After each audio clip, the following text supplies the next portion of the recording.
Okay, this is week 2 of what I call systemic explanations, and the idea there is that we're just going beneath the surface a bit to see what is wrong perhaps with some aspect of our economy or our culture that has led to the problems that we studied earlier in this course.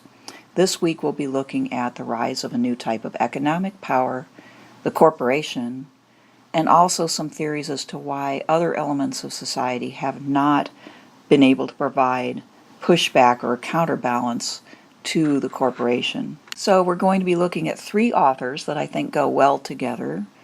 First, Jerry Mander, and yeah, that's an unfortunate name. If you happen to be a political science student, you'll know why. But, gerrymandering is not a practice that has a great reputation, and poor Mr. Mander happens to be named Jerry Mander. Anyway, he wrote a book called In the Absence of the Sacred in 1991, and we've got a selection from that book on the nature of corporations. And then we have a selection by Chris Hedges from his book, The Death of the Liberal Class, which he published in 2010. The particular selection you have is very short, and so I'll be filling in the missing pieces there to give you a better idea of Hedges' overall point of view.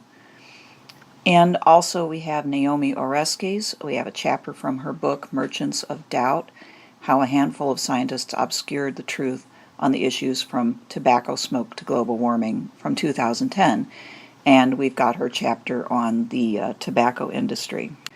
The 3 of them go together quite well to form one particular theory of why we've gotten into the problems we have with the environment and the food system, even though they don't directly address, at least 2 out of the 3 don't directly address the problem that we're studying. They address a problem at a deeper level. Mander discusses the qualities of corporations that make them think in terms of profit and expansion and not morality and the common good.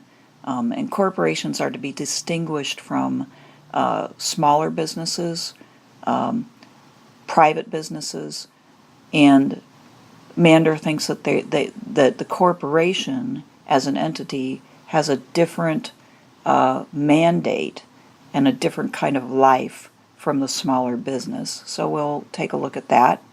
That feeds into Hedges' theme, which is that this liberal class, which we'll be learning more about, who exactly does he mean, but this liberal class that includes university professors, journalists, artists, commentators of all types, intellectuals, and scientists, how those various groups that should have provided some sort of critique of corporate power sold out, to use a fairly crude phrase, to corporate power, and so they can't provide that role.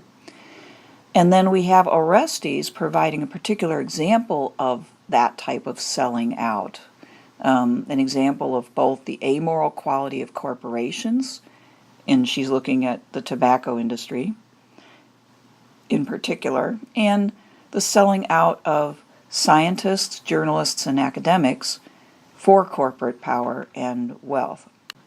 So our first author is Jerry Mander, and I just went and found, like I always do, some information that was probably provided by him about himself from Counterpoint Press, which publishes his works. It says, Jerry Mander has been called the patriarch of the anti-globalization movement by the New York Times, and was founder and is a distinguished fellow of the International Forum on Globalization. He also spent 15 years in advertising business as president of Freeman, Mander, and Gossage, including producing the famous Sierra Club campaigns of the 1960s that saved the Grand Canyon. He has a BS and an MS degree in international economics, and he lives in Northern California. And I might note that it's just interesting that and this has been for a long time, not just recently, but that there's a crossover between the fairly far left and the fairly far right on the theme of anti-globalization. The far left has had an anti-globalization bent for decades, and the far right, in the sense of more nationalistic, has also had that focus, and that on the far right is coming to the fore now in the alt-right here in the U.S. and the identitarian movement in Europe. So just a note for political science-y types that there's a case where the far left and the far right are kind of like Janus. They're two heads on the same coin, so to speak. So at the beginning of Mander's piece, he starts out by summarizing Jacques Ellul's notion of technique. So this piece goes along well with what we learned last week about Ellul and how he views technique as more than just technology.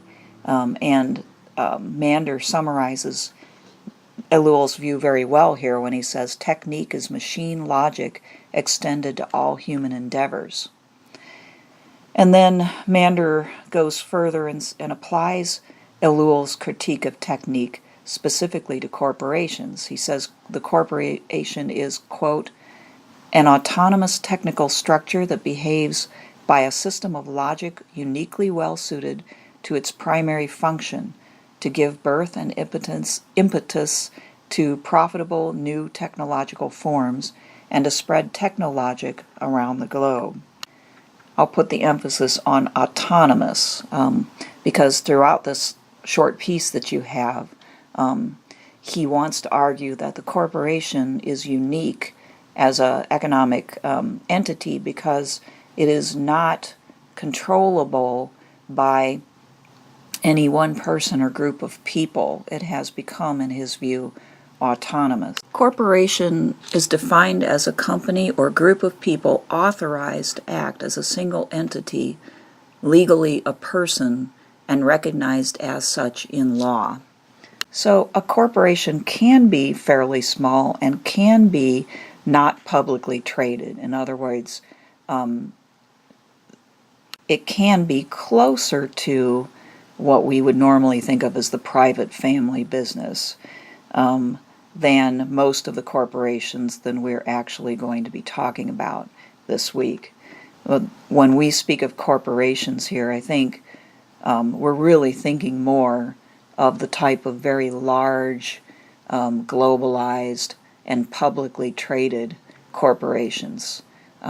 By publicly traded, I mean that the corporations are owned by thousands, if not millions, of shareholders. And I think that this is what Mander has in mind when he speaks of corporate power, and also Hedges and Oreskes. So I'm going to contrast private business versus corporations in that sense, just to make it clear the distinction that we need to make in our minds. Mander says of corporations, but most of us accept their existence unquestioningly, unconsciously, like background noise.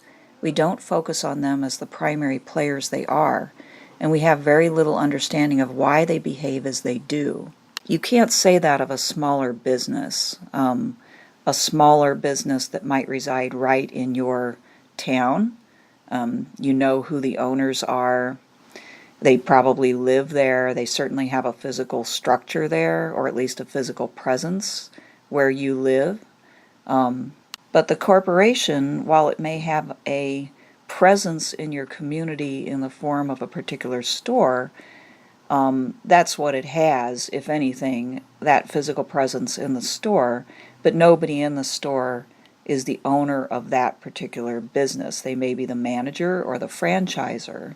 And what you find is that you quickly become rather confused because the ownership and the responsibility for that business is very diffused. I think most people who are not involved in business and who are on the consuming end don't fully fathom the distinction when they go down to their Best Buy or their Bed Bath and Beyond, they're not thinking about what the business they're going into represents, who owns it, who's responsible.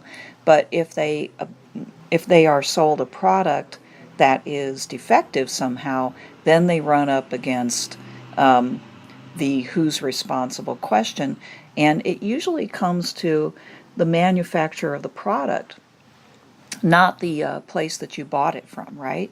And so you have to call the 800 number to get your vacuum cleaner replaced by the company that made it, which may not have anything to do with the company that sold it to you, etc. If you're treated badly in a store such as that, you can go to the manager, but if you go to the manager, you're not talking to the person who's ultimately responsible. The manager has a routine that he has to go through. He may have to kick it up to the next level, for your complaint to be heard, etc. You quickly realize that there are many people, and in some sense no people, who are directly responsible and in charge. So Mander argues that in private businesses, smaller businesses, we expect to find the person or persons responsible for decisions because they dwell physically within a community, and they can be held responsible in a variety of ways, social and legal. Social ways would include simply deciding not only to not go there and buy your things there, but tell your neighbors not to as well. Legal recourse would be, of course, going to the courts to get your money back or to get whatever harm has been done addressed. But in corporations, it's hard to find the responsible person or persons, and if we can, they are simply replaced and the corporation continues on. Mander makes a point that you can't end a corporation in the same way you can end a private business. If no matter what the corporation does to employees or individuals that is wrong, it can survive that. The blame may be placed on a particular manager who may be fired or even charged with something and convicted, but that doesn't have the impact on the corporation, which continues on its way. Maybe it adopts a new routine for dealing with the problem that caused that to happen. But literally, in the case of the smaller business, if it engages in too much malfeasance, it can be shut down. He also argues that corporations don't really have a permanent physical location. They can disappear and rematerialize in places. So even if there is a corporate headquarters, and let's say right now it's in, Salina, Kansas, it can close that place down where its offices are located and move the corporate headquarters to another part of this country or to a whole different country and exist there just as well. I think that we have a hard time understanding the difference between smaller private business and corporate business, partly because there is always this lag in people's notions. When some new technology or new technique gains prominence, there's this lag where people still think in terms of the older technology or technique. I got a picture of the Gatling gun, which was up on the screen there, because this was a gun that was used in the Civil War. The Gatling gun was one of the first machine guns, that could rapid fire many, many rounds without stopping. And in the Civil War, this gun was used, and the military on really both sides was not used to adapting to this new technology that could literally, spray an entire area with projectiles and kill people at such a distance. They also had artillery, of course, but they came at the war, especially initially, as though they were fighting from the previous century, and And so they would literally, as you know, probably know already, they'd literally line up and come marching at each other while they were being shot at by these types of guns, and artillery was raining down on them. Why? Because this was considered the right way to fight a war, and the not only the right but the honorable way to face your enemy. So they had this notion of facing your enemy and what it took to gain honor in battle, even while their technology had made that approach to war completely, well, useless. That's just one of many examples of this lag that I'm talking about. So I think in some cases, in some way, there's a lag here in our way of thinking, in which we're used to thinking about private business and the qualities of the business people in such an enterprise, the ideal qualities they're supposed to have, the responsibility they have, and our ideas about business and entrepreneurship that we've attached to those older ways are somewhat attaching to the newer ways, the corporate business structure, even though it's a completely different thing.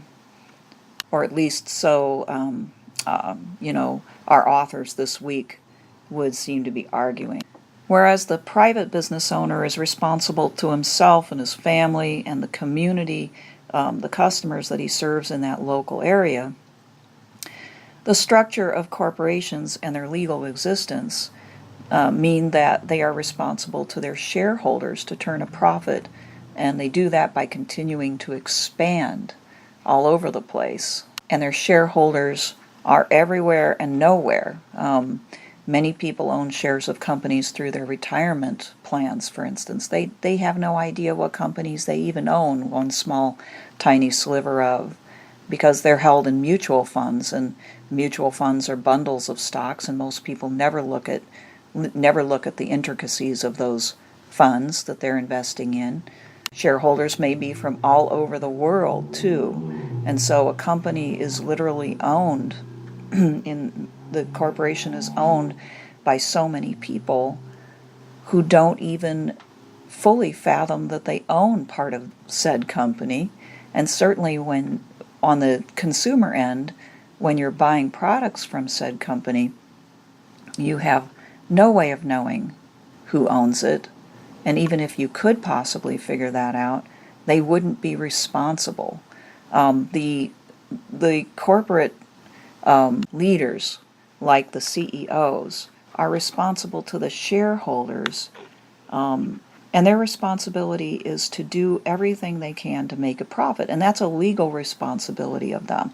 They need to do everything they can to make a profit so that their shareholders are served, so that they can earn dividends, and so that the price of the stock goes up. That's their responsibility. Their responsibility is not to their particular employees or any particular area of the country or the world, nor is it to their customers. It's to their shareholders. So to bring this back to the subject that we're studying here in this class, if a corporate farm pollutes your local river, it's much harder to get your neighbor, the corporate farm, to stop and clean it up than it would be if your neighbor was actually a farmer who owned his land and had to deal with his neighbors and his customers. If you had a complaint against your corporate neighbor, you would find that the neighbor was not in residence, that is, that there was nobody there on that farm who's ultimately responsible for what happened with the river. The people on the farm are employees. They may be managers, they may be people who actually do the farming, but they cannot make decisions, so they cannot directly address your concern. They can communicate it up to other levels in the corporate structure, and then from there, they don't have any more responsibility. Again, at that higher level, the leaders of corporations involved in farming would be concerned about the expansion of their business and their sales, so that they could return a profit to their shareholders, who are from all over the world, and are not the local residents, or if they are, it's only by happenstance that maybe some of the people in the area might own some stock in that corporation. If you decide to go to the courts to try to hold the corporation responsible, you find that because of how big it is and how much money it has a team of lawyers that can out-litigate whomever you can hire as an individual, or even that your town can hire, to try to fight in the courts to hold the corporation responsible. The corporation, again, is most concerned about its shareholders' interests because they can sue it collectively and legitimately for not doing what it could to make a profit for them. So you see, it's difficult because there's no one there on the ground in the area who is really responsible. And of course, any such complaints puts the people there on the ground in a tough situation because they are not responsible for the decisions that are made about what to farm and how to farm, whether to use pesticides or other chemicals or not. That is a decision at the upper levels that's been made. They cannot change how they do things on their own. They can't make decisions. They're beholden to the rules and the regulations and routines set by the corporation. The only choice they would have if they didn't like it is to leave employment. So anyway, that's just an example that brings this discussion of corporate power into focus in the subject matter that we're studying for the class. Mander talks about the outsized influence that corporations have relative to individuals and groups. For instance, they have great political influence because they have a lot of money to employ lobbyists and contribute to political action committees, or PACs, and advocacy groups. And they can control public opinion, he argues, through advertisement and public relations. He argues that people become attached to what corporations sell, and they incorporate that into their own self-image, their own identity. So basically he's saying there that we as consumers of their products are consuming more than just their products, we're consuming their perspective. And we are, in a way, psychologically allying with their perspective, and they become their way of doing things, and their values become a part of how we do things and our values. And so that feeds into the next point, that corporations, in his view, have a lot of cultural influence. He says, quote, "All commercials agree that you should buy something, and that human life is most satisfying when inundated with commodities. Between commercials, there are programs also created by corporations that espouse values consistent with the ads." Well, I mean, that's, again, we tend to not think about this as much as we probably should. But of course, corporations are not going to pay for programming, whether it's on regular TV or whether it's Hulu, Netflix, or whatever source you get your programs from. They're not going to pay for programs with advertisements if those programs go against their own interests. While some of them may have expansive interests, there is that bottom line that they won't be associated with programming that they think may give them a bad reputation or somehow interfere with their interest. And so you have to imagine there's been quite a bit of influence over the course of television, and I suppose before that radio, by corporate power on our entertainment. And of course our entertainment is quite important. We spend time, many of us every day, consuming some form of entertainment, and it, Mander is saying, seeps into our consciousness and becomes a part of who we are.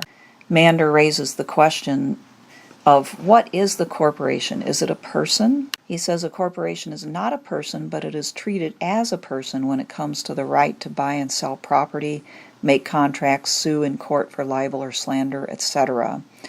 It has a sort of legal existence, and through it, he says it has the right to free speech. Now, when he says that, he's talking about the advertisements that we just covered. This was before the Citizens United decision in 2010, which we'll talk about in a moment. But I have a picture of Thomas Hobbes' front piece from his book Leviathan up there on the screen, because he had this notion that the state was kind of a corporation in the sense that the state, once constituted through the social contract, represented all the people within it and could act as a person. Of course, in his case, that person was embodied in the king in his ideal government structure, but he also talked about aristocracies and democracies, in which case it would be embodied in a group of people who represented, or even in the people as a whole, but acting as a whole, right? They acted as a legal person, but of course not a real person. In 2010, the Supreme Court heard this case, Citizens United versus Federal Election Commission, or FEC. Citizens United was a corporation, a corporate advocacy group that wanted to have the right to spend freely in election years on political communication, not direct contributions to candidates and political parties, but on political communication, the ability to advocate for their positions, which were conservative. You have a poster up there that they put up during this time that says, "Stop the liberals, support free speech, defend Citizens United."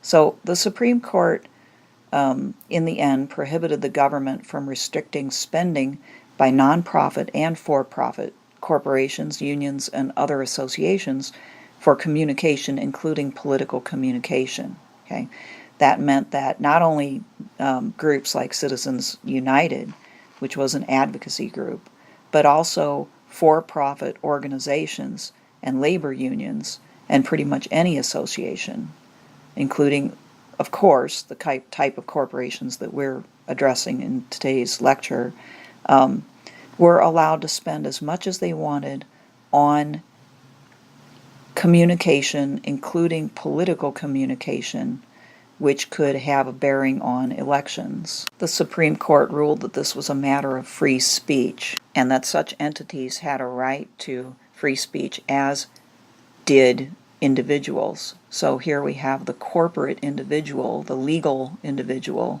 being given the same free speech rights as the regular individual. This decision did not affect the ban on direct corporate contributions to federal candidates and political parties, but it furthered the rise of corporations, unions, and other entities using political action committees and super PACs to promote their political agendas. Super PACs are PACs that come together and work together for particular purposes. Okay, so we have Mander's position down, hopefully pretty well. And I wanted to turn briefly in this particular lecture to Chris Hedges' The Death of the Liberal Class. Our selection is about global warming, and he paints it as a catastrophe that has really already happened in a way, but whose full effects are yet to be felt. He points out, and I think this is the thing that caught my attention about this particular selection, he points out that scientists have been warning the public for a long time that what we've been doing, putting pollution into the air, creating the greenhouse effect, they've been warning that this is going to culminate in a major shift in our climate. And that raises the question of the credibility and authority of science. Hedges, as you, I'm sure, know, if you've read the piece, uses the most dire and sort of apocalyptic language to describe the problem. And you have to ask yourself, reading that, how could anyone ignore Hedges' statements unless they think that he's lying or hysterical? What I mean by that is that when you read it, it's really almost like you're reading, you know, Jonah trying to warn Nineveh. If you know the biblical reference, he goes and he tells people, repent, and he's screaming at the top of his lungs, repent. And of course they repented. But I kind of see Hedges as a sort of Jonah figure, and I have to ask myself, well, why is he screaming so loud? Well, he probably thinks he has to get noticed and to get his point across. But many people, probably I'd have to say most people, have ignored it. Hedges has an audience, but it tends to be people who agree with him already. Very few people who don't agree with Hedges' point of view probably seek him out to read, although everybody should read people from other points of view and learn from them. We don't tend to do that. If other people were exposed to this, they'd probably think that Hedges was over the top in his railings against corporate power and the disaster that he says is awaiting us. And I think the reason for that is because the credibility and authority of science have been deeply questioned in the last, I don't know how long, at least since the 1950s. As I mentioned briefly before, the book by Hedges, The Death of the Liberal Class, is about how the liberal class, as he calls it, disarmed itself and could not serve as a credible witness to corporate encroachments on health, freedom, economic well-being, and the environment. And what's not in your selection is the larger argument he makes about the various figures in this play and how they more or less sold out and couldn't fill their role. So I want to briefly cover who some of these people are. In first place, we have professors in universities. So he hits real close to home right away. He points out the problem of professors taking grants from corporations. In our case, it might be, colleges of agriculture taking major grants from a company like Monsanto, which is involved in, of course, selling seed, but also in the development of corporate farming more generally. He talks about how academics, through the system of tenure and promotion, are channeled into worries about getting tenure and about salary and raises, and not into worries about their chosen vocation. So in this case, it would be, the professor who is thinking about getting tenure and getting a grant to do his research so he can get tenure, instead of thinking about maybe what he first signed on for, which might be good farming practices or environmental health. He talks about how professors are made through their profession to aim at obscure peer-reviewed publications, which are read by other professors, but conveniently don't get read very much by people outside of academia. And so even if their findings might be helpful in some ways to making things better, they tend not ever to be heard from. There's a tendency to pursue narrow research topics because they're easier to get published in the academic environment. The narrower, the more likely it is that no one else has published in that particular area. Again, that tends to diminish the impact of the university professor. So the end result of this is that a lot of people in a society who have very good working minds are being put to task doing things that remove them from the social and environmental problems, remove them from the arena in which they could actually provide some solutions, and make them harmless towards the advance of corporate interests in Hedges' view. He talks about how corporate money is all over universities, not only in grants for research, but more generally in just paying for things that, let's say state governments don't want to pay for anymore, including buildings and just basic infrastructure. So if Monsanto has given your department a major grant and provided you with the money to hire a research team, are you really going to be able to publish articles that directly contradict Monsanto's interests, let's say in developing new genetically modified seeds, or in developing a new line of pesticides or herbicides? Most likely not. Hedges also takes aim at journalism and mass media. He himself was fired by the New York Times at a certain point for writing a piece critical of Barack Obama. So you might want to look into that. But in general, he points out that media outlets tend to nix topics that are too critical of corporate agendas. And also in his book, he talks about how at a certain point, when the country decides to go to war, and journalists realize that most people back that, they tend to back off and not be too critical or investigative of the war policy either. He talks about how journalists can become lazy and take the easy story that's handed to them by corporate public relations people rather than investigating. Sometimes they're wined and dined, sometimes they go on junkets, and they're given goodies, and this gives access to their writings. It gives corporate access to what they put out. He talks about movie and TV producers who give in to consumerism and violence to make money, using their programs to sell things, and violence to kind of just get viewership, and that these things numb people's critical faculties, which makes everybody less critical and less aware of the problems in the world and what's going on. He takes aim at science, in particular, scientists who steer their findings to fit a corporate and or political agenda so that they can get huge grants.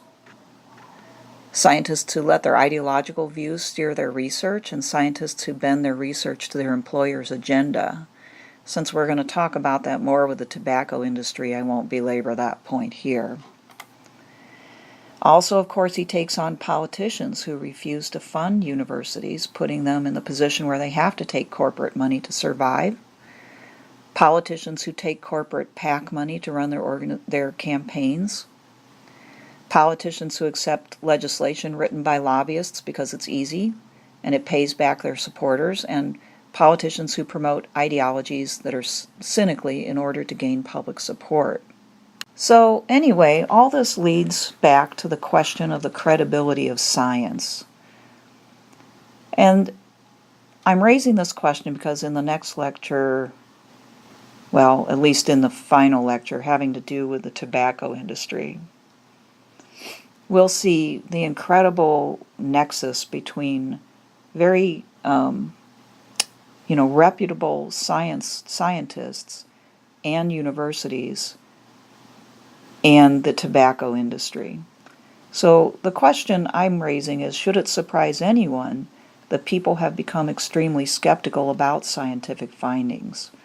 Chris Hedges kind of cries in the wilderness about, why aren't you listening to the scientists? But I think that the piece on the tobacco industry really hammers home why it is that science has lost some of its credibility and has become politicized. Hedges talks about global warming being a potential catastrophe for the world, but what people have come to absorb is that even the issue of global warming or environmental damage more generally has become an issue of right or left in this country.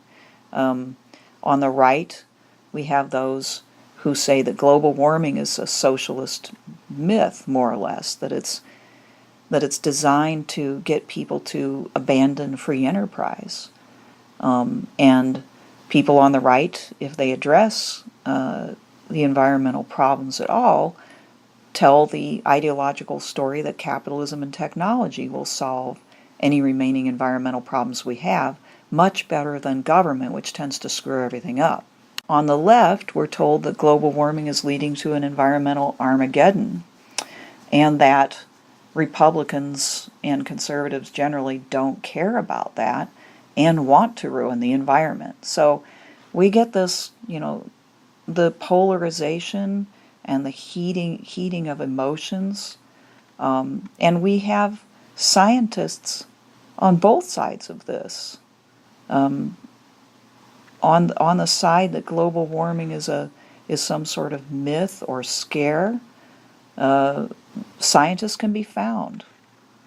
A similar phenomenon took place in the whole tobacco issue that we're going to be looking at. So I want to focus on the responsibility of scientists for this, because oftentimes scientists, when they're asked about it,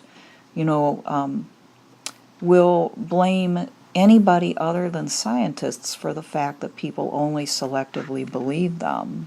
But in addition to their behavior, where they oftentimes do take a lot of money from corporate interests to do their research, scientists, or the modern scientific way of thinking, the rationalism that we discussed in the Morgenthau piece, the rationalism developed this fact-value distinction. And what I mean by that is they basically said science deals with facts and philosophers deal with values.